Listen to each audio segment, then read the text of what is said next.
Donc, aujourd'hui, on va vous présenter l'odeur de CTRL Control.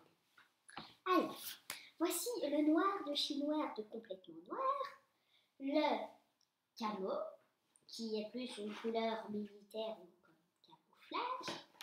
Après, il y a aussi le gris et rouge, et le gris foncé plus gris clair. On peut, enfin, vous ne voyez pas vraiment, mais c'est plus gris que noir.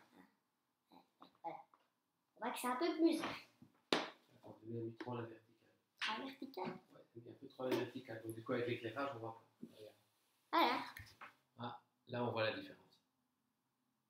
Donc, contrairement à ce qu'on a tendance à voir en fait sur les sites, c'est flagrant pour les couleurs en fait. Tous les modèles qui sont avec une couleur, la coque au-dessus, elle est gris foncé, elle n'est pas noire. Pas noir. Elle est gris foncé. Gris foncé. En tout cas, c'est certain pour le modèle rouge et le modèle gris clair. Ça, je suis sûr et certain.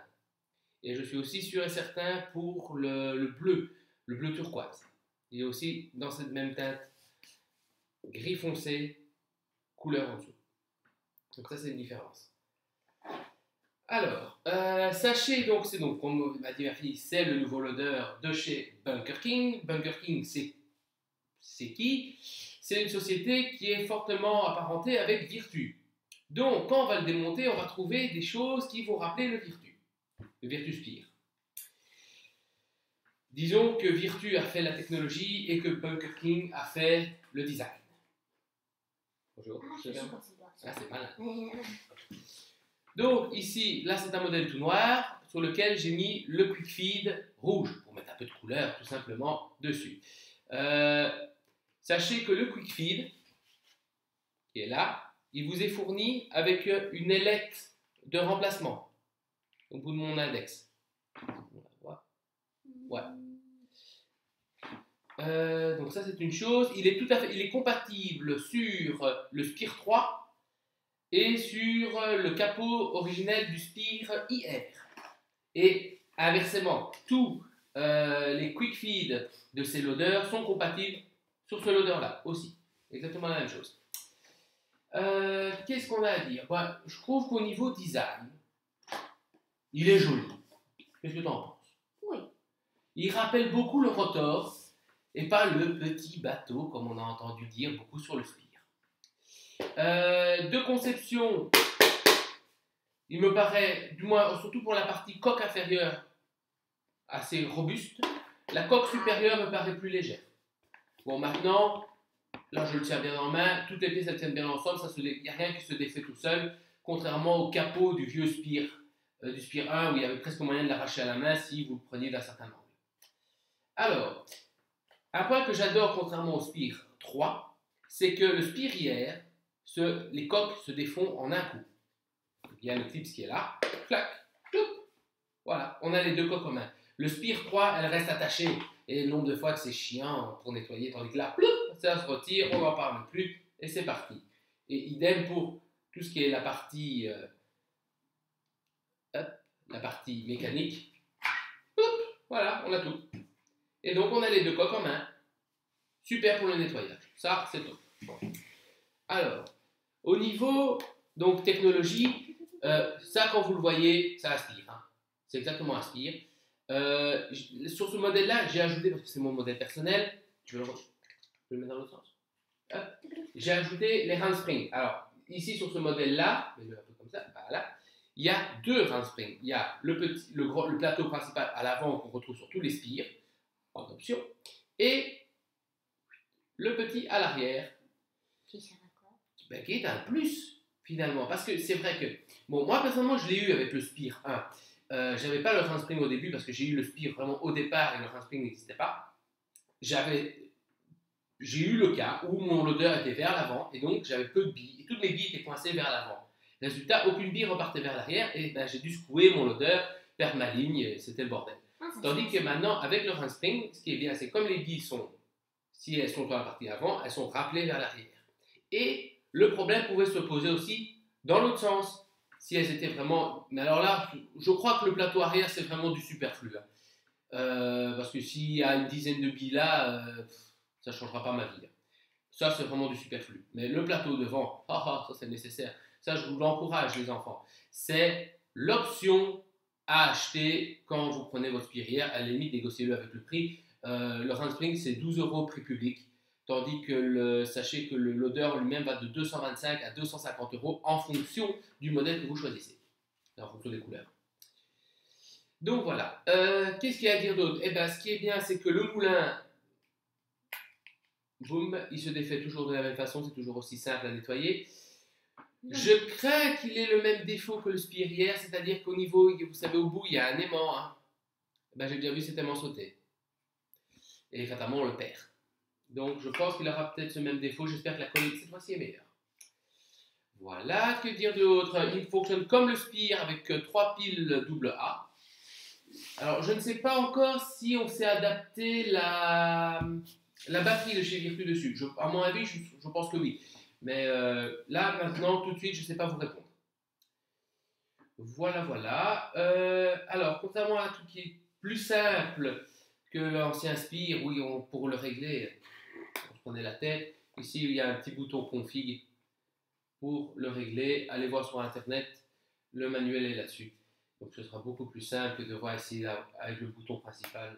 C'était assez compliqué.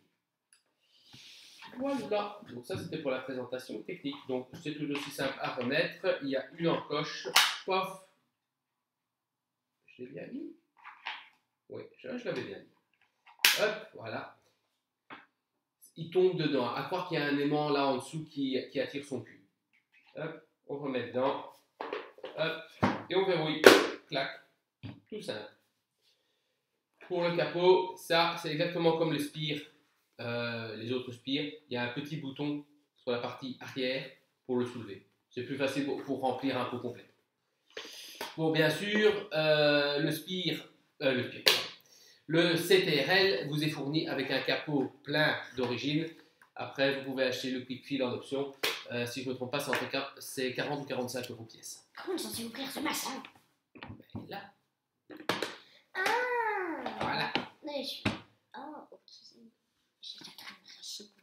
Tu te casses la tête pour rien. Alors, pour l'allumer, un seul bouton, il est ici. On reste appuyé dessus. Et il se lance.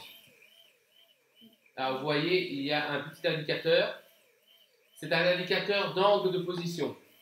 Alors, bon, honnêtement, c'est le truc que je ne crois pas. Ils prétendent que quand le loader est mal positionné, trop sur un côté, ben, donc il va flasher rouge et donc c'est à vous de redresser le loader pour vous donner la bonne position. J'ai un peu de mal à y croire, ou alors c'est un gadget. Donc on va creuser la question dans une prochaine vidéo où je vous donnerai mes impressions après l'avoir testé, parce que là, il est tout neuf. Voilà, voilà. Oui, non, c'est un peu difficile ça. Laisse-le tranquille. Voilà, alors maintenant on va juste faire un truc, on va compter en fait le vrai nombre de billes qu'il y a dedans. Alors on fait de la place, on prend les pots. Et voilà. Hop là, allez on va compter ça devant vous. Tu comptes et toi de ton côté et je compte de mon côté. Et on additionnera à la fin, d'accord? On met dedans.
On continue.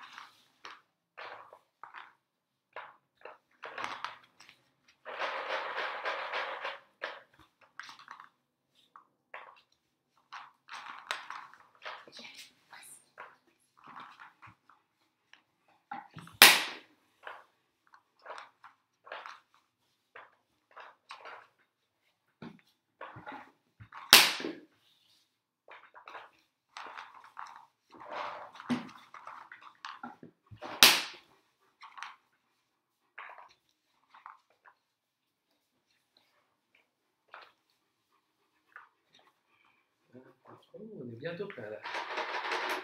Attends, 78 ou 68? On a vu 78. Ouais, 78. Donc toi, tu en as mis 78? Oui. Moi, j'en ai mis 105.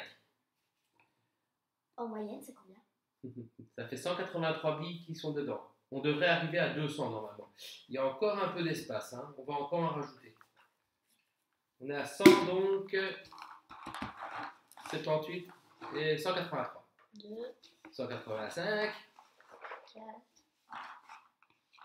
87, 6, 191, 193. Là, il y en a 193 dedans. Ouais, là, il est plein. Donc 193 billes, mais il n'y a rien dans le quick feed. Hein. Donc attendez.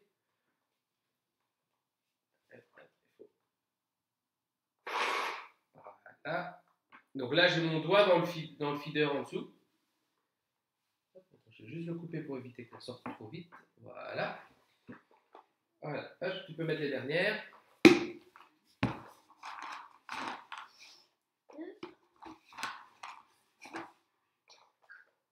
197, encore 3 certainement. 6, 99, 200. Eh ben oui, encore un tout petit peu de place. On pourrait en mettre encore une ou deux. Ben voilà. Donc on sait mettre 200 billes. un peu moins de 190 billes sans que le moulin soit allumé. Si le moulin est allumé, eh ben voilà, on atteint les 200. Sans aucun problème, il y a encore un peu d'espace. Donc c'est pas un souci. Donc c'est un vrai loader de 100 billes. En termes de taille, je vous rappelle que le Spire 1 faisait 200 billes, le Spire 260 en faisait même un peu plus, le Spire 3 en faisait 220, et il y a pas encore le Spire, l'autre, c'est 280 d'ailleurs, le 280 je crois. Voilà. Donc, chez Black Tiger, comme vous voyez, on a du noir, on a du camo, on a du gris et on a du rouge. On a les quick feed, on a les round spring de stock. Si vous voulez une autre couleur, pas de problème. On est dealer pour Virtu, donc on sait les avoir dans un délai de 2 jours ouvrables. La dernière fois, ça a été très très vite. Et voilà, on vous fera une prochaine vidéo sur mes impressions de jeu. Pour vous dire comment ça a été, je jouerai demain. Voilà, et en cette journée de première manche de la NXL Texas, allez Ferus! Fallait que je le casse, Allez, au revoir tout le monde!